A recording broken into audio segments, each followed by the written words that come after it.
Hi guys, welcome back. So now we're going to start and do our pasta, which is the Strozzapreti, which if you probably not really used to, to Italian language, Strozzapreti means strangle the priest. And it gets this way of saying just because back in the days when the priests, they used to stay, in the convento, which is the place where, where the priest and the nuns stay. So the nuns, they used to cook for them, this nice and, kind of in a way heavy pasta.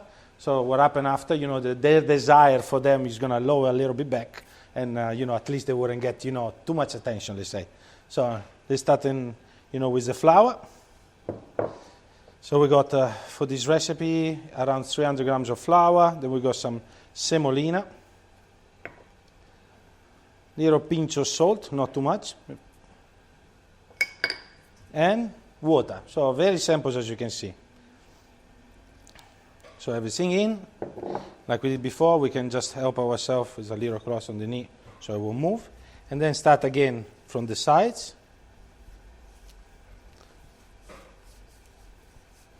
And little by little, try to get the dough in the middle. And again, we keep our left hand on the side and keep it clean. So it's going to be much easier at the end once we're going to knead our dough completely.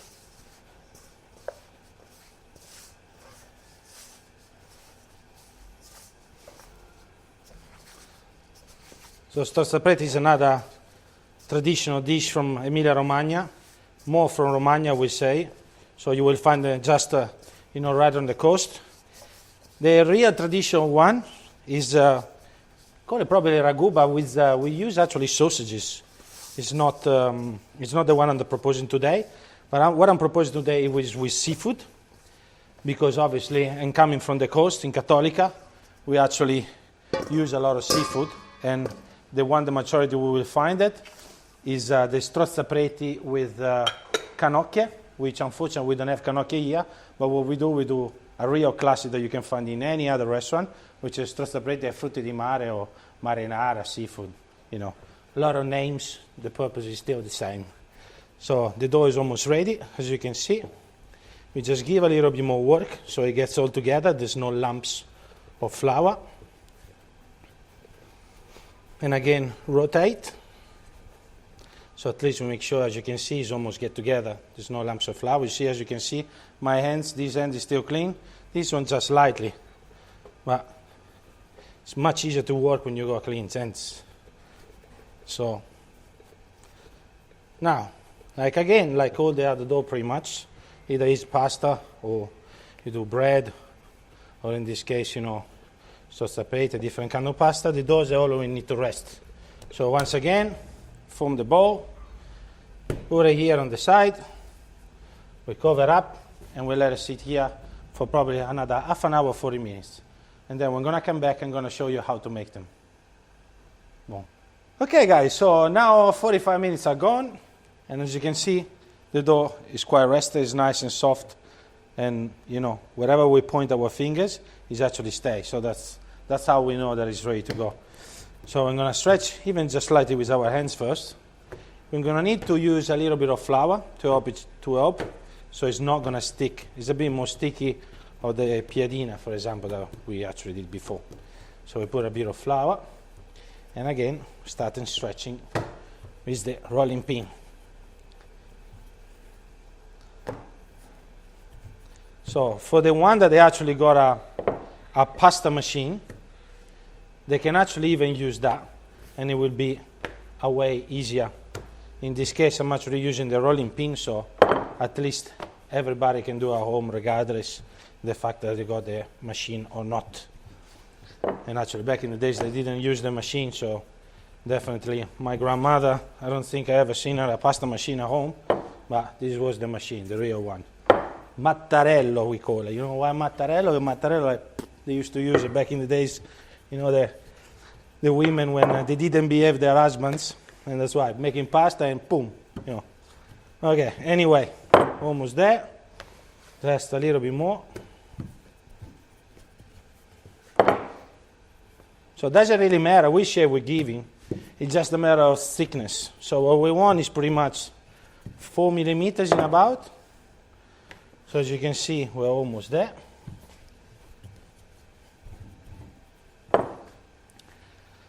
And now, maybe just a little bit more. It feels a bit too thick still. 1, 2.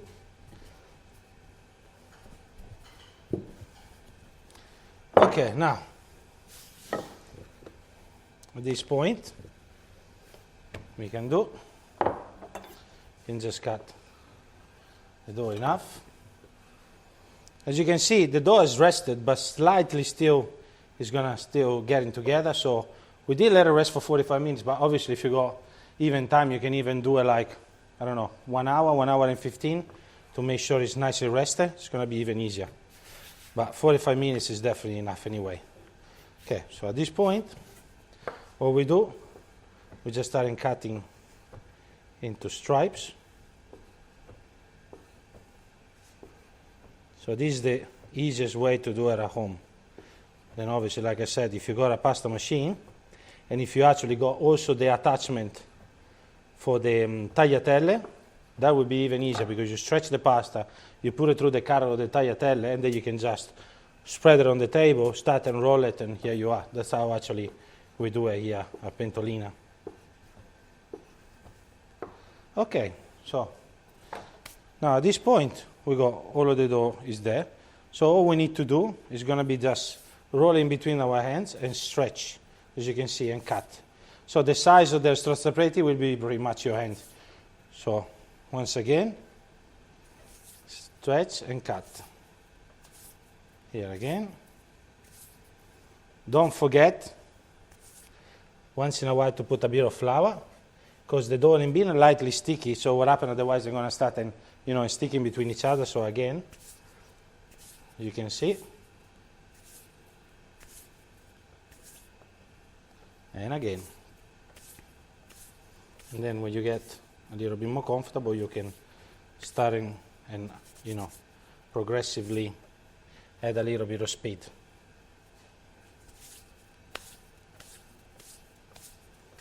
Like this.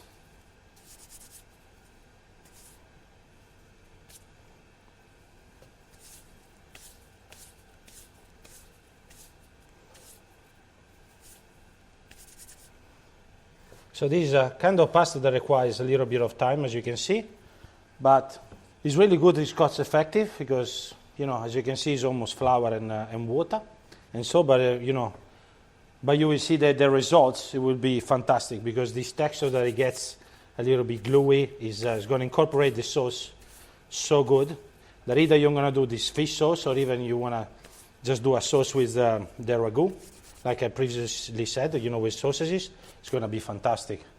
All right, and now we're almost at the end of our strozzapreti. One thing that I didn't actually say before, almost on top of the flour, I would have put some semolina. What the semolina does, it preserves to not stick, but also when we actually going to stretch and move in between them, as you can see, the semolina fell, and our strozzapreti are much easier when we actually cook it in the pasta, because it's not going to relieve as much water, and so the water while it's cooking, it's not going to have this sediment of the flour on the bottom. And here we are. This is our strozzapreti, and now we're going to go and cook them. All right, guys, here we go again. We're going to be ready now to do our sauce. So I'm going to introduce you first to the ingredients, which are shallots, thinly diced, sliced garlic, dry chili, some dry white wine, for cooking, some mussel that have been previously, opened in white wine, deshelled and chopped, some calamari, fresh calamari, some prawns as well, nicely diced and previously deveined and deshelled, some clams, same techniques for the mussel, so open up in white wine and just deshell, some wild barramundi and just nicely into dice. Then we got cherry tomato, fresh, some tomato paste, and then obviously olive oil, can never go missing this item. And then just here on the side we got some stock, and the stock that we had from the mussel and the clams. So we're going to use it right at the end. So but now let's get started. So we're going to start to turn around the pan.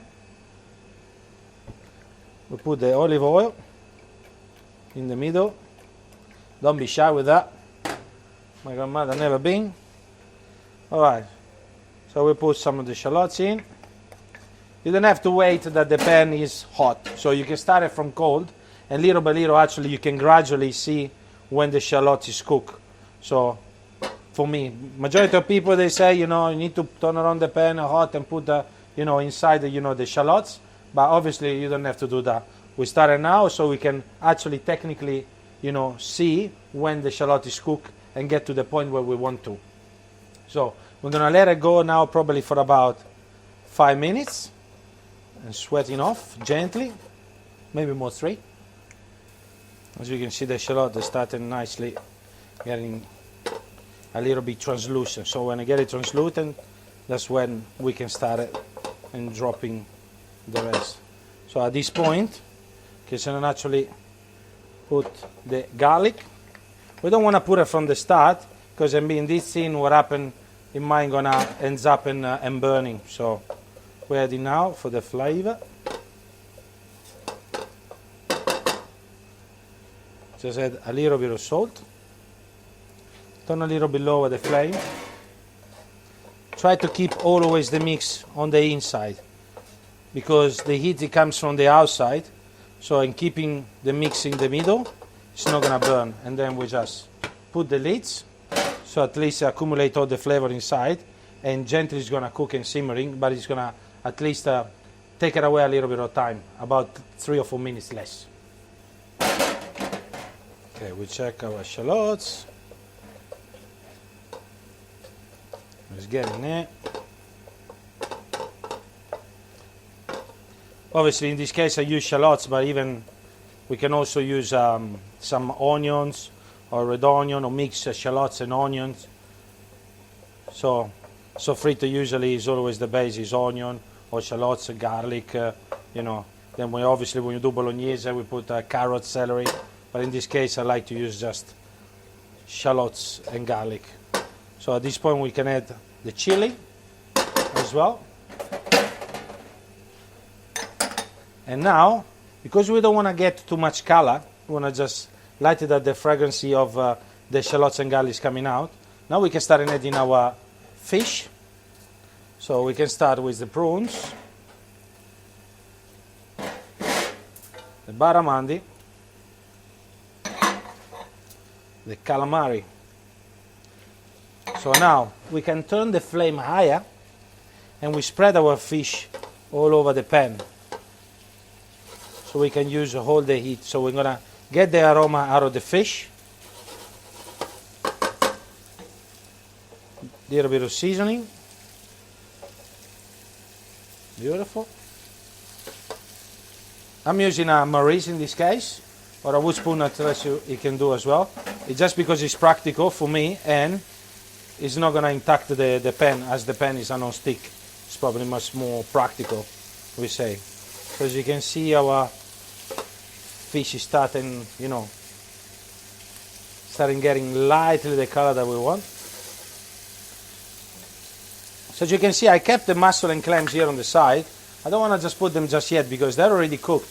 So if I'm going to put it now from the beginning, that by the time we're going to cook our ragu, this one is going to start and getting tough and chewy. So we just keep it on the side for now. So keep on going and saute our fish for a bit longer.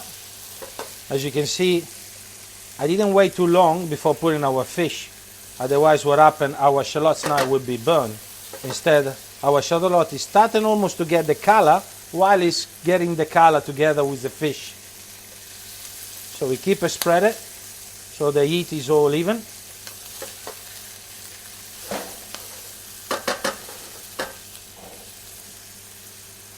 Now at this point, you can see the coloration is all nice and even. Not too much though, because you don't even want the fish to overcook. So we can add now our white wine, the dry white wine. And we make sure we're gonna evaporate a little bit of wine.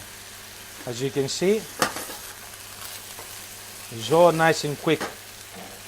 So we can turn it lower, just slightly, the flame.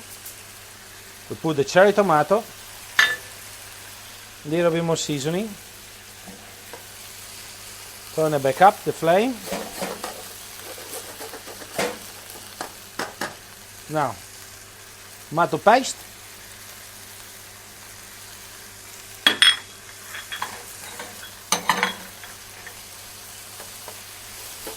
Try to spread it a little before putting our stocks. This is obviously like an old-fashioned way to do a ragu, like to try to put it all together.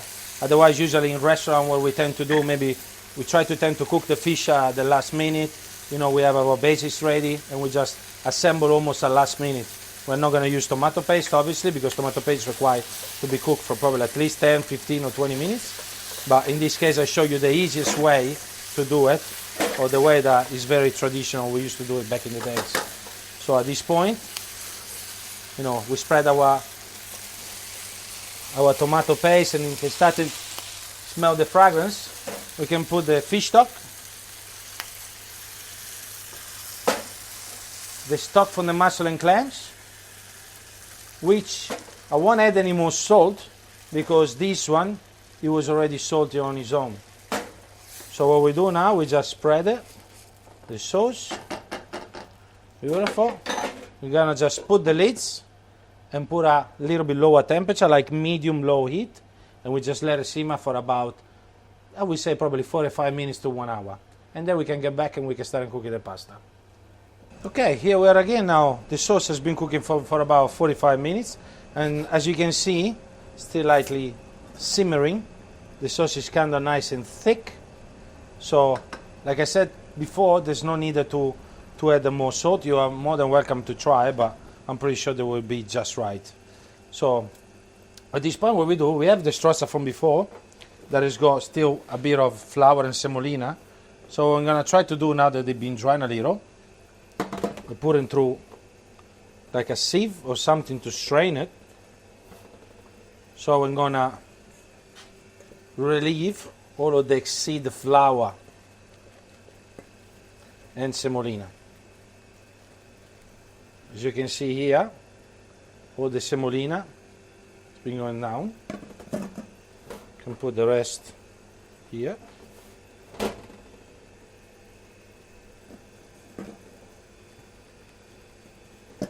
And then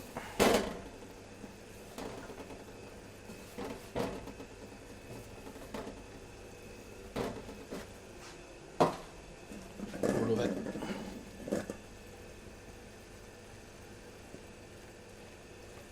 Okay, now we previously put some salt in the water and we already tasted.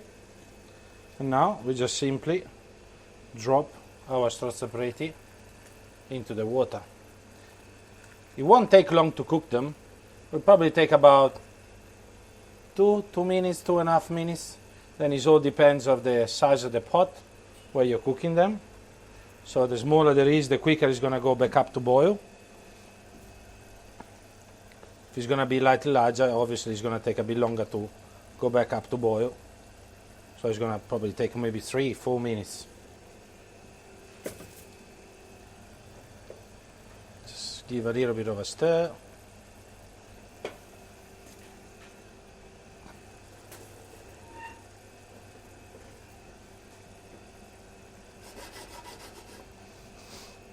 So, before we kept our mussel and the clams here on the side.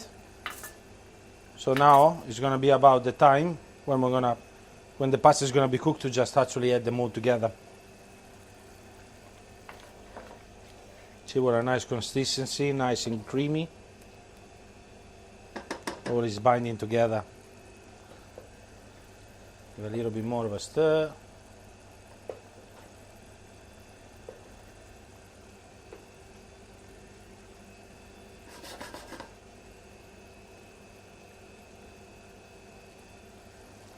And if you like, you can actually even use the lids to make sure it's going to go faster up to the boil.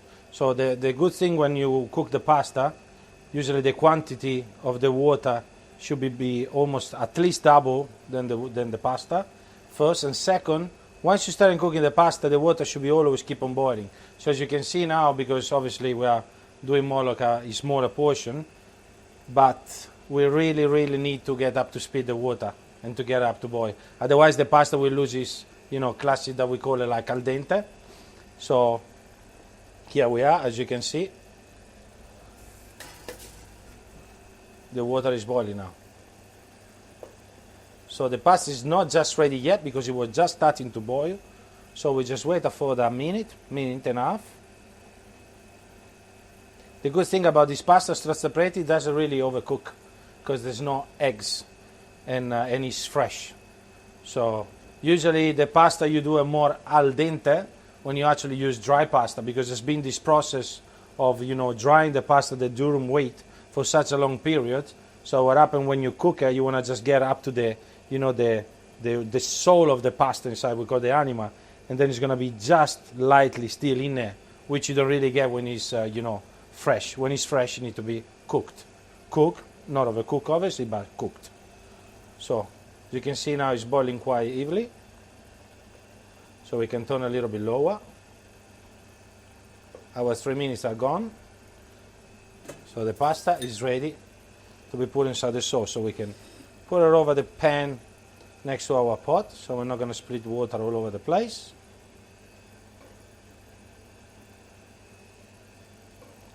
Beautiful, look at that.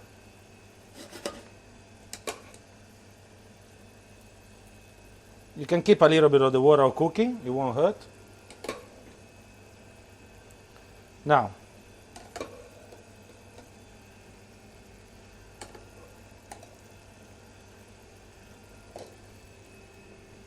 okay, remove the pot for now, I'm not going to need it. Now at this point, we can add our mussel, clams, put the flame a bit higher, and we can start and tossing the pasta and get it all together.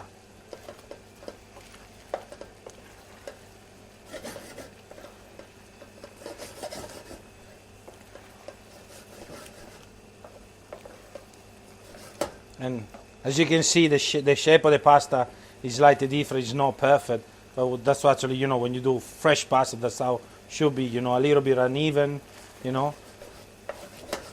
so you can truly see that, it's handmade. So now we're almost right at the end. What we need to do, I'm going to put a little bit of fresh basil through it. Little bit of fresh parsley, and as always, every time when we toast the pasta, finish with extra virgin olive oil. So put it in, and either way toss it again with the ladle, or just like we say in Italian, we know you say mantecare, we just bring it together and we just saute, so the oil incorporate the sauce and it gets all together and it creates the creaminess.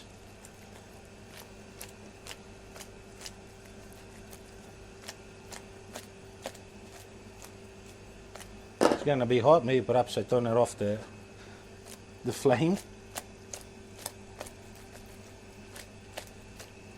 And as you can see, starting to create the sauce, starting working the starch with the oil. Look at that. Beautiful. Alright, so here we are now. I'm going to start plating our Strozzapreti.